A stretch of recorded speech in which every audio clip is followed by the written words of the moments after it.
बात करने वाले हैं हम शेयर्स के चैप्टर से द मोस्ट डिफ़िकल्ट पार्ट, जिसमें बच्चों को सबसे ज़्यादा परेशानी का सामना करना पड़ता है, तो वो है forfeiture and re issue of shares in case of pro rata allotment.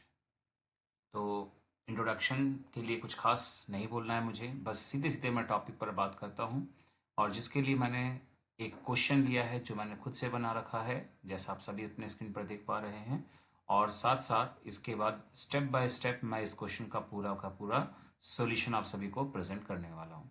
तो वीडियो थोड़ी लेंथी, फुल प्रोराटा के एटली उसके हर एक स्टेप को डिटेल में मतलब है कि एक लंबा वीडियो बनाना, लेकिन वीडियो को अंत तक जरूर देखें अगर आपको प्रोराटा के क्वेश्चन में हर एक कॉन्सेप्ट को बारीकी से क्लियर करना है। तो आइए सबसे पहले देखते हैं क्वेश्चन क्या है।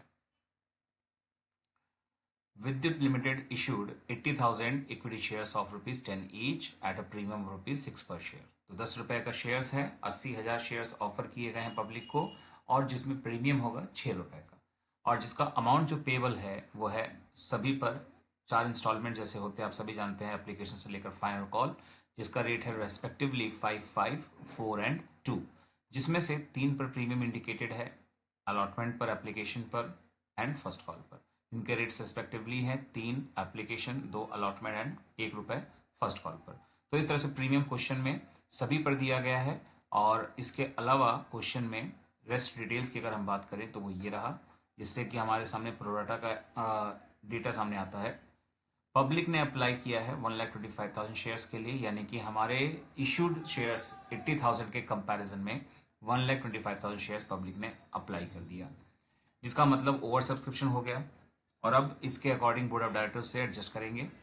तो कैटेगरीज बनाई गई है, कैटेगरी 1, कैटेगरी 2, कैटेगरी 3।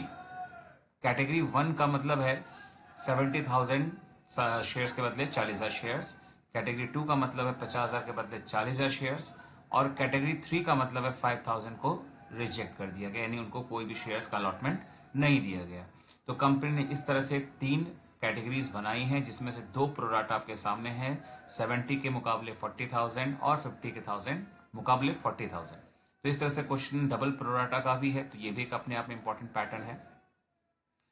नेक्स्ट अब हम क्वेश्चन के डिटेल्स की बात करें तो लिखा हुआ है the excess money received on application could be adjusted against allotment only. तो जो एक्सेस मनी का हम एडजस्टमेंट करते हैं वो अलॉटमेंट तक ही करना है, ऐसा क्वेश्चन में लिखा हुआ है।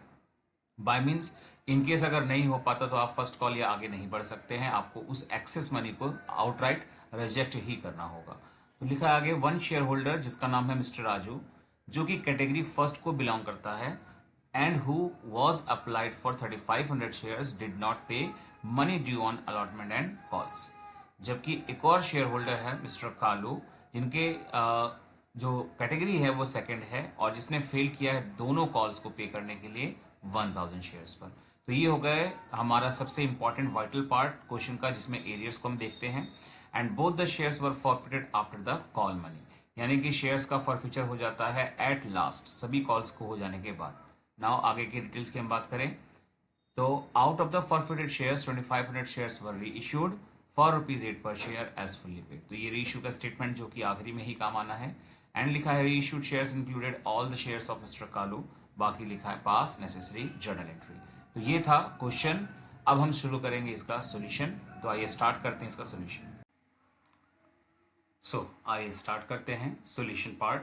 तो जैसा आप सभी देख पा रहे हैं सॉल्यूशन में सबसे पहले मैंने कुछ important calculation and working notes को रिप्रेजेंट किया है, क्योंकि आप सभी जानते हैं कि शेयर्स के एक क्वेश्चन में, खासकर प्रोराटा का जब होता है क्वेश्चन, तो कई सारे कैलकुलेशंस होते हैं जो हमें बहुत ज़्यादा ध्यान रखने हैं, और जो हमारे इनिशियल एंट्रीज में एज वेल एज एरियर्स के कैलकुलेशन में बहुत ज़्यादा ही वाइटल रोल प्ले करता है।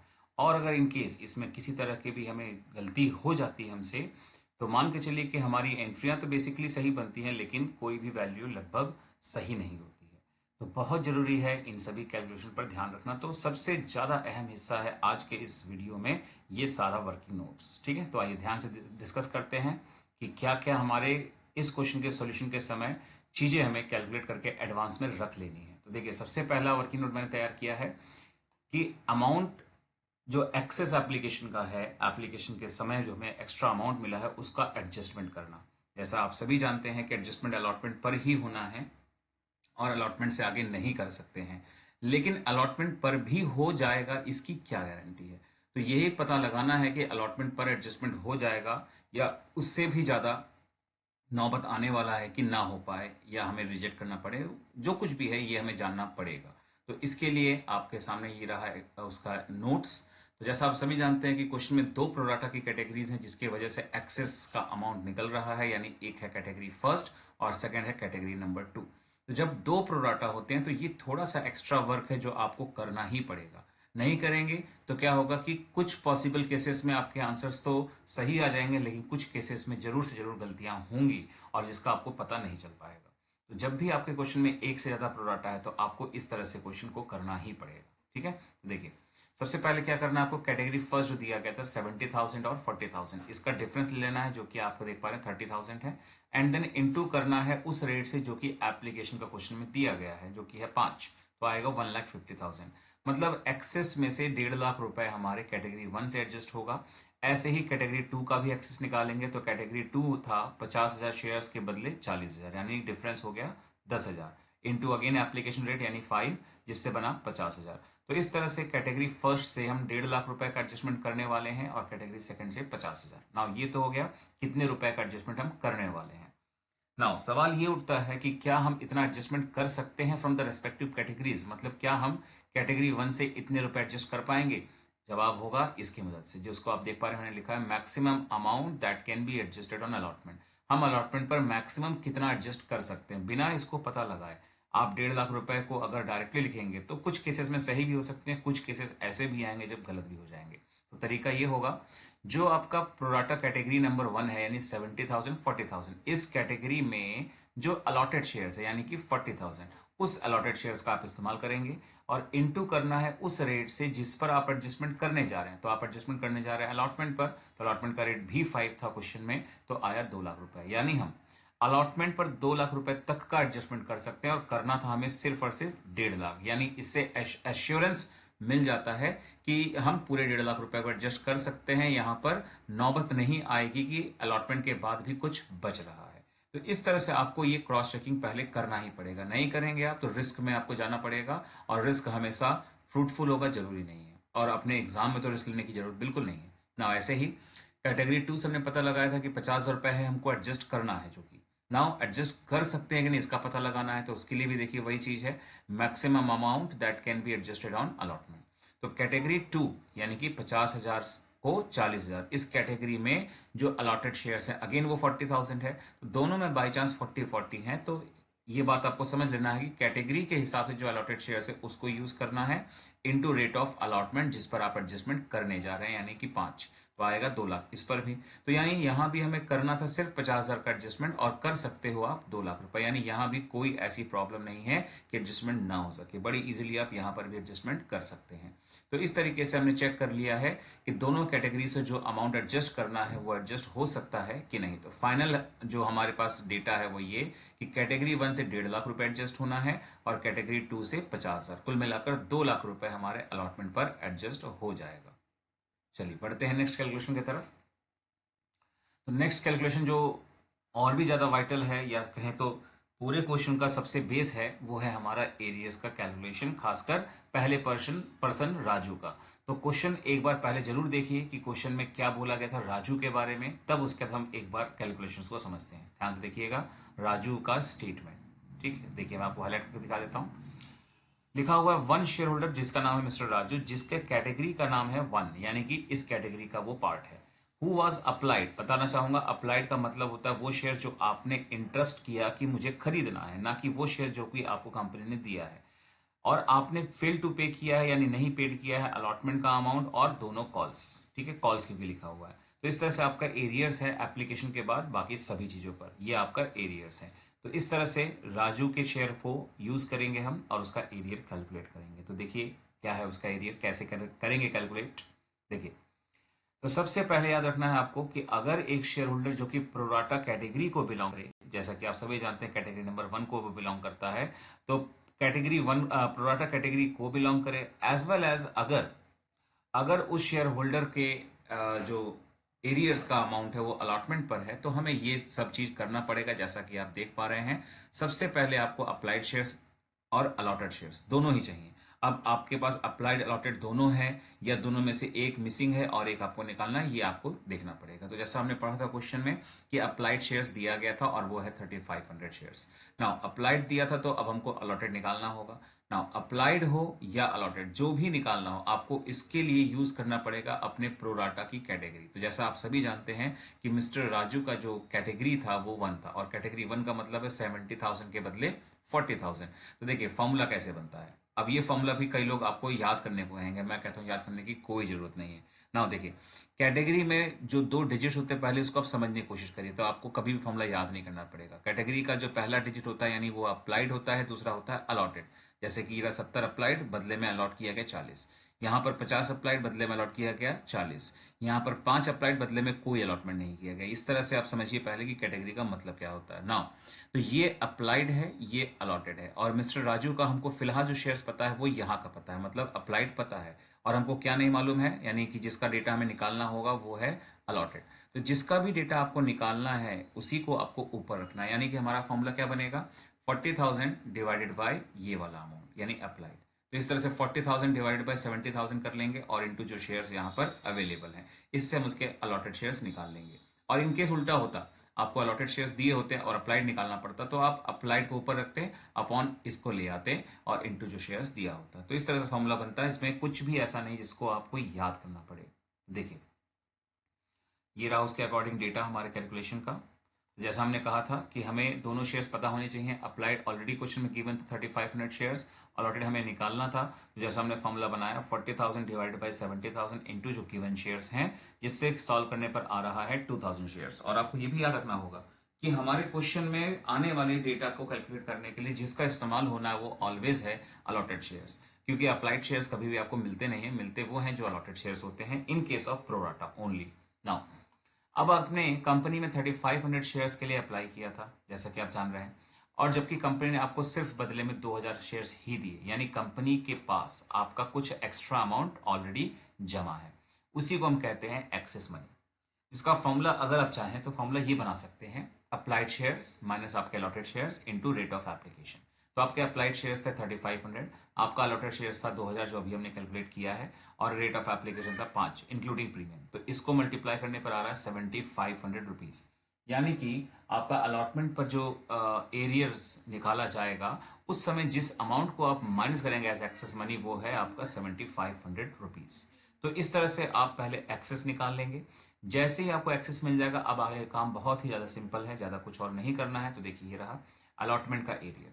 तो सबसे पहले आपको जानना होगा आपका अमाउंट ड्यू ऑन अलॉटमेंट कितना है, माइनस एक्सेस जितना आपने दिया था, the remaining will be the arrears. ठीक है, कभी कभार रिमेनिंग जीरो भी आता है, यानी एरियर्स नहीं होता है। उसका रीजन यही होता है क्योंकि आपको जानना होगा अमाउंट ड्यू कितना है माइनस एक्सेस कितना है। ना अमाउंट ड्यू की बात करें तो राजू के जो शेयर्स थे, यानी कि मैंने पहले भी कहा था कि अब आगे जितने भी कैलकुलेशन होंगे वो अप्लाइड नहीं अलॉटेड शेयर से होंगे। तो राजू के अप्लाइड शेयर्स चाहे जो थे, अब इसको भूल जाइए। अब असली शेयर्स यानी कि जो उसको मिले हैं बदले में वो हैं 2000 शेयर्स। तो 2000 शेयर्स के बेसिस पर उसका एरियर कितना बनता है पहले हम वो जानेंगे। तो देखिए ये रहा 2000 शेयर्स इंटू 5, यानी कि 10,000 रुपए उसका नॉर्मल अमाउंट ड्यू होता है, और माइनस जितना उसने एक्स्ट्रा अमाउंट दे दिया था at the time of application, जो कि हमने ऊपर ही कैलकुलेट किया 7500। तो बचा हुआ अमाउंट ऑफ एरियर आ रहा है 2500। This is the net amount जो कि एरियर्स के तौर पर अलॉटमेंट पर हमें राजू से नहीं मिला है। नाउ अब आते हैं फर्स्ट कॉल और सेकंड कॉल के एरियर पर। तो जैसा हम सभी जानते हैं कि एडजस्टमेंट फर्स्ट या सेकंड कॉल पर नहीं हुआ, इसीलिए इसके एरियर बिल्कुल नॉर्मल ही रहेंगे कि 2000 शेयर्स इनटू फर्स्ट कॉल का रेट 4, फिर 2000 शेयर्स इनटू फाइनल कॉल का रेट जो कि था 2, यानी कि 4000। तो ये हो गया राजू के सभी एरियर्स का कैलकुलेशन। नाउ अब क्वेश्चन में नेक्स्ट एरियर है कालू का। तो पहले एक बार फिर क्वेश्चन को हम देखेंगे कि कालू के एरियर्स के बारे में क्या डिटेल्स दिए गए हैं। ध्यान से देखिए उसको भी एक बार। नाउ लिखा हुआ है another share holder mister Kalu, जिसका कैटेगरी नंबर है 2, यानी ये भी प्रोराटा कैटेगरी को ही बिलोंग करते हैं, फेल टू पे बोथ द कॉल्स। और जबकि आप जान रहे हैं कि कॉल्स पर कोई भी अमाउंट का एडजस्टमेंट नहीं हो पाया है, इसका मतलब एरियर्स बिल्कुल सिंपल रहेगा। और उसके शेयर्स दिए गए हैं 1000, यानी कि second share holder mister Kalu के अलॉटेड शेयर्स थे 1000 और 1000 शेयर्स पर उसने नहीं पे किया है दोनों कॉल्स। तो बस सिंपल सा नॉर्मल सा एरियर कॉल्स का कैलकुलेट कर लेंगे बाय द गिवन शेयर्स। तो जैसा आप देख पा रहे हैं ये रहा हमारा 5th पेज, मैं आपको दिखा देना चाहूंगा उसके एरियर। तो नंबर ऑफ अलॉटेड शेयर्स आपको फॉर एवर चाहिए जो कि 1000 शेयर्स दिए ही हुए हैं। और अब बात करते हैं एरियर्स की। तो एरियर्स फर्स्ट और सेकंड कॉल पर क्योंकि कोई एडजस्टमेंट नहीं था तो बिल्कुल सिंपल सा रहेगा 1000 इंटू 4 1000 इंटू 2 यानी कि 4000 और 2000। तो इस तरीके से हमारे सामने सारा डेटा आ चुका है, कैलकुलेशन सारा हो चुका है। नाउ अब इसके आगे आपको ज़्यादा कुछ भी नहीं करना, बस नॉर्मली जैसे एंट्रियां बनाई जाती हैं उस एंट्री को फॉलो करेंगे और रिस्पेक्टिव डेटा जो उसमें एडजस्ट करने होते हैं उसको करते चलेंगे। तो चलिए फटाफट अब एंट्री को भी देख लिया जाए। तो सबसे पहली एंट्री है आपकी bank account debit to equity share application. जैसा आप सभी जानते हैं कि इस एंट्री में अक्सर कोई भी चीज नहीं एडजस्ट, मतलब सेपरेट चीज नहीं आता है एक्स्ट्रा कुछ भी, बस सिंपली कितना अमाउंट रिसीव है वो लिखना होता है। तो ये रहा नरेशन जिससे आपको अंदाजा हो जाएगा कि इसमें क्या लिखना है कि बीइंग एप्लीकेशन मनी रिसीव। तो एप्लीकेशन हमें मिला था 1,25,000 शेयर्स का और रेट था 5 यानी 6,25,000 रुपए आपको एप्लीकेशन के साथ मिला है। Now second entry equity share application account debit, जिसमें कि आप सभी जानते होंगे कि इस वैल्यू को एग्जैक्टली हर बार कॉपी यहां कर दिया जाता है ना। इसके बाद ये जो 4 अकाउंट क्रेडिट हुए हैं इसको अगर आप वन बाय वन समझेंगे तो आपको समझ में आएगा, एक साथ देखेंगे तो आपको उससे कहीं ना कहीं थोड़ा सा डर सा लगेगा, कहीं ना कहीं आप हड़बड़ा जाएंगे, तो वो काम नहीं करिएगा। सबसे पहले हम लिखेंगे इक्विटी शेयर एप्लीकेशन के डेबिट के नीचे to equity share capital and followed by securities premium reserve. हालांकि मैंने इसको नीचे लिख दिया क्योंकि मैं उस समय भूल चुका था, बाद में याद आया तो मैंने उसके नीचे लिख दिया, जिसके लिए आपको मार्क्स भी नहीं कोई डिडक्ट करे जाएंगे। तो आप उसको कहीं भी लिख सकते हैं। तो आप कोशिश करें कि पहले इक्विटी शेयर कैपिटल फिर उसका प्रीमियम भी यहां लिख दें। नाउ इक्विटी शेयर कैपिटल और प्रीमियम का जो अमाउंट आता है वो होता है on the basis of the share offer to the public. Share offer जो पब्लिक किए गए थे वो है 80,000। तो 80,000 shares into share capital out of 5, जैसा आप जान रहे हैं एप्लीकेशन 5 का था, उस 5 में एप्लीकेशन का रेट 3 था और 2 रुपए बाकी बच गया शेयर कैपिटल। तो इसलिए शेयर कैपिटल में 2 से मल्टीप्लाई करेंगे और प्रीमियम में 3 से करेंगे। तो इस तरह से 1,60,000 इसमें आ जाएगा और 240 का प्रीमियम आ जाएगा। ये हो गया इशूड शेयर्स के हिसाब से जितना हमारा ओरिजिनल डेटा था। नाउ टू बैंक का मतलब होता है कितने रुपए को रिजेक्ट किया गया है, कितने रुपए वापस कर दिए गए। तो जैसा हमने क्वेश्चन का शुरुआत का कैटेगरीज देखा था, मैं आपको दिखाना चाहूंगा एक बार कैटेगरीज तीनों जिसमें हमें रिजेक्ट का डेटा दिखाई देगा। देखिए ये रहा क्वेश्चन में कैटेगरी नंबर 3 में इंडिकेट किया गया है 5,000 शेयर्स को निल, यानी कोई भी अलॉटमेंट उनको नहीं दिया गया। तो इस तरीके से हम समझ पा रहे हैं कि 5,000 शेयर्स को रिजेक्ट कर दिया गया, यानी यही है हमारे रिफंड यानी टू बैंक का डेटा। जो हम एंट्री बना रहे थे एंट्री नंबर 2, उस एंट्री में टू बैंक के अंदर उसी 5,000 शेयर्स का डेटा आएगा। जैसा आप देख पा रहे हैं 5,000 शेयर्स ये वही है इंटू 5 रुपए एप्लीकेशन जो उनसे ले चुके थे यानी 25,000। नाउ रेस्ट है सबसे crucial part two equity share allotment. Maximum जगह पर बच्चों को ये सिखा दिया जाता है कि सब कुछ लिखने के बाद जो बच जाए यहाँ लिख दो, और ऐसे केसेस में 10 में से 7-8 बार तो बच्चा सही होता है, लेकिन 2-3 बार ऐसे केसेस भी आते हैं कि जब बच्चा गलत हो जाता है। इसीलिए मैं ये नहीं कहूंगा कि आप रिस्क में इसको करें, परफेक्टली करें। जैसा हमने सीखा और समझा कैलकुलेशन को समझते हुए हमने कैसे कैसे किया था एडजस्टमेंट, कि एक कैटेगरी से 1.5 लाख रुपए का एडजस्टमेंट हो रहा है, दूसरे कैटेगरी से 50,000, इसको जरूर आप चेक करके ही लिखेंगे, और जिससे आपका टोटल एडजस्टमेंट बन रहा है 2 लाख। और फिर देखेंगे कि इन सब का टोटल मिला करके आपके एप्लीकेशन के डेटा से मैच कर रहा है कि नहीं। तो आपका डेटा फाइनली मैच कर गया है, दैट मीन्स हमारी एंट्री बिल्कुल सही बन चुकी है। नाउ यहां तक की एंट्री बन जाने के बाद अब ज्यादा कुछ नहीं रह जाता है, बहुत सिंपल से तरीके से डेटा पुटिंग है। नाउ अलॉटमेंट को ड्यू करने की एंट्री बिल्कुल सिंपल से वे में equity share allotment account debit जो कि 80,000 शेयर्स यानी जो पब्लिक को ऑफर किए गए थे और पब्लिक में अलॉट किए गए उसी से होगा, और 5 रुपए का अलॉटमेंट था यानी 4 लाख रुपए।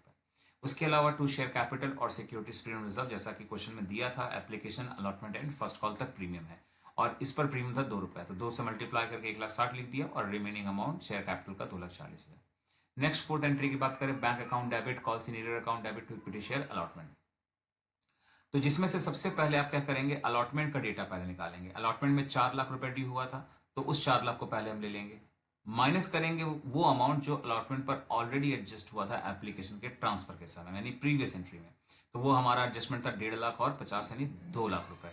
तो वो माइनस करके जो बचा वो लिखेंगे जो कि है 2 लाख। और अब एरियस की बात, तो एरियस पूरे क्वेश्चन में अलॉटमेंट पर सिर्फ एक ने किया था जिसका नाम है राजू।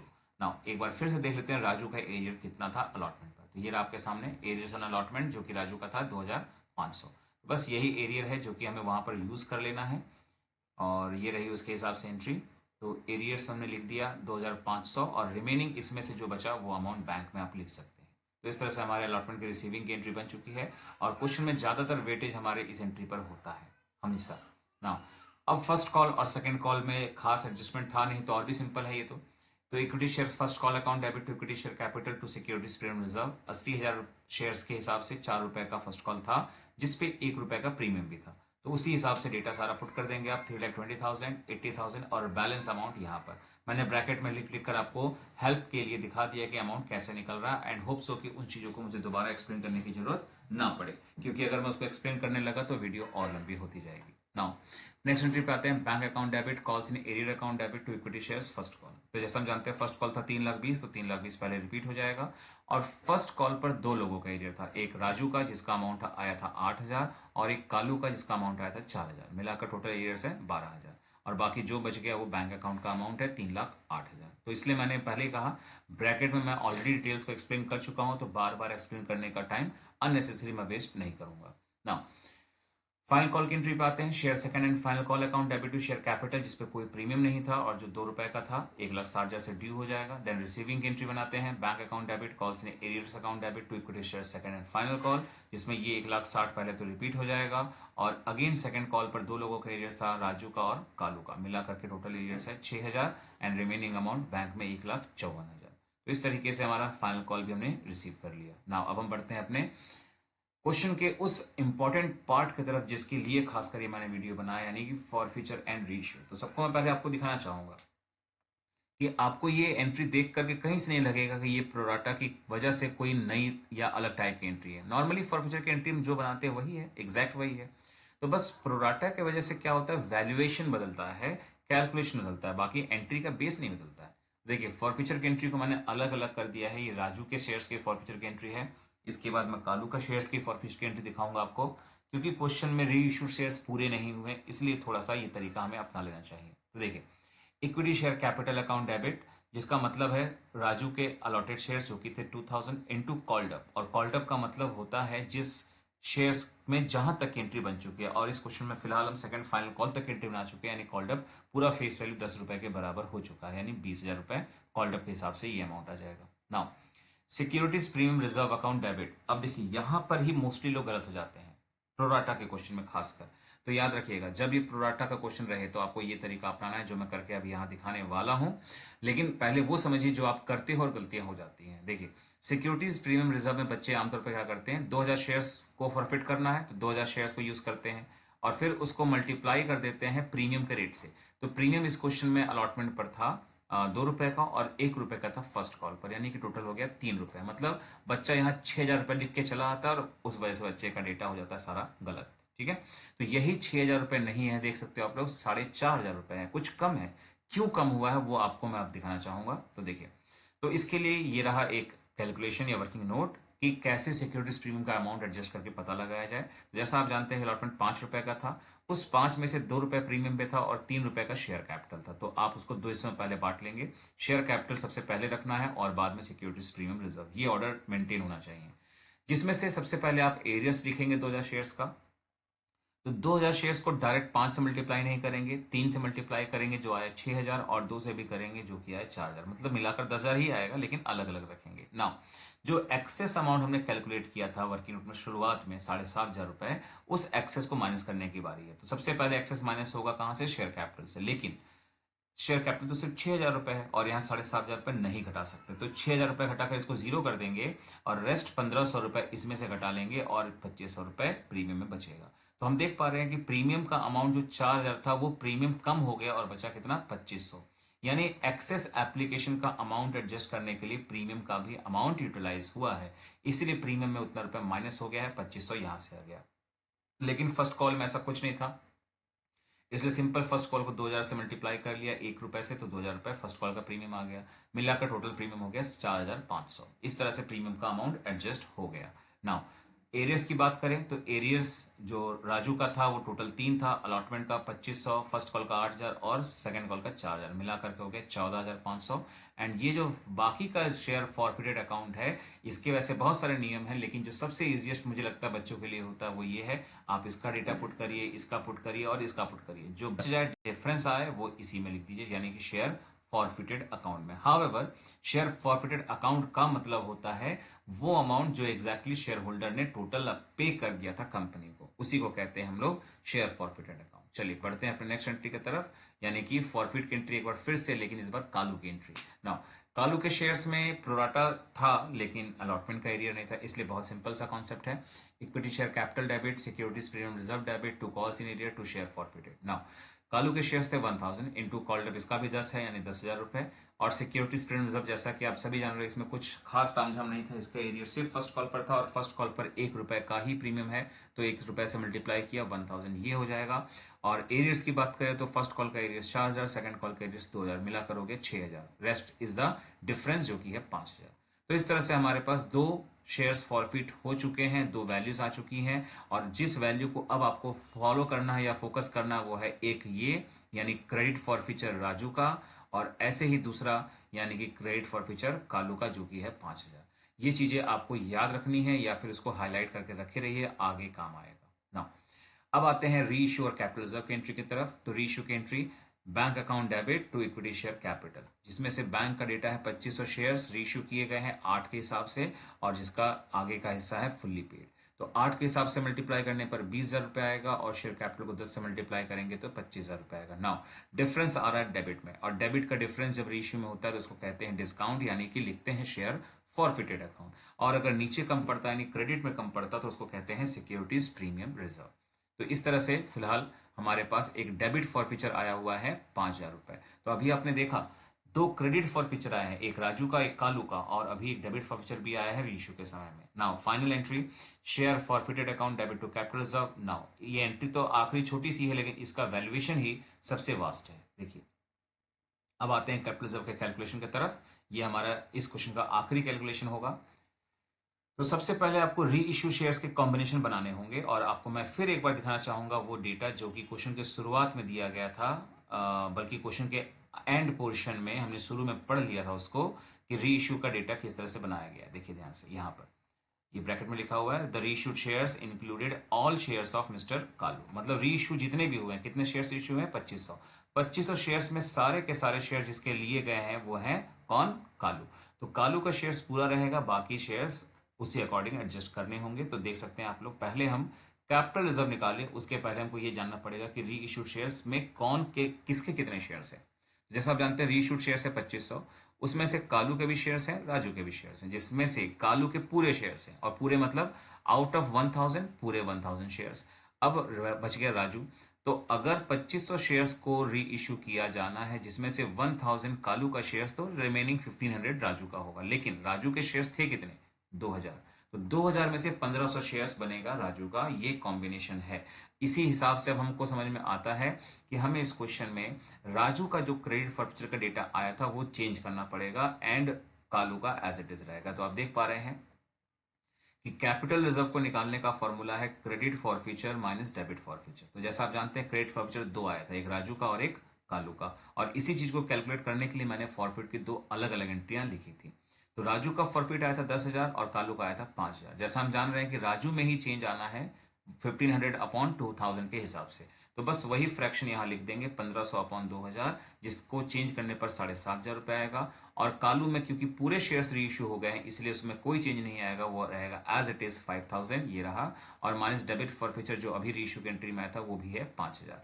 फाइनली इसका प्लस माइनस करने के बाद आंसर आ रहा है 7500 रुपीज, यही है हमारा कैपिटल रिजर्व। जैसा मैंने आपको पहले ही कहा था वीडियो थोड़ी सी लंबी जरूर होगी, क्योंकि इसमें मैं प्रोडाटा के सारे कॉन्सेप्ट को बताने वाला हूँ, सारे कैलकुलेशन समझाने वाला हूँ, और उसके एंट्रियों में इम्पैक्ट किस तरह से पड़ेगा। एंड होप सो आपको ये सारा कुछ समझ में आया होगा।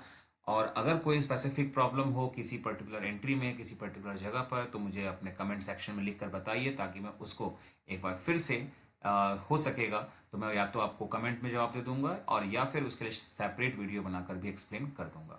तो मिलते हैं नेक्स्ट वीडियो में, तब तक के लिए take care and bye bye.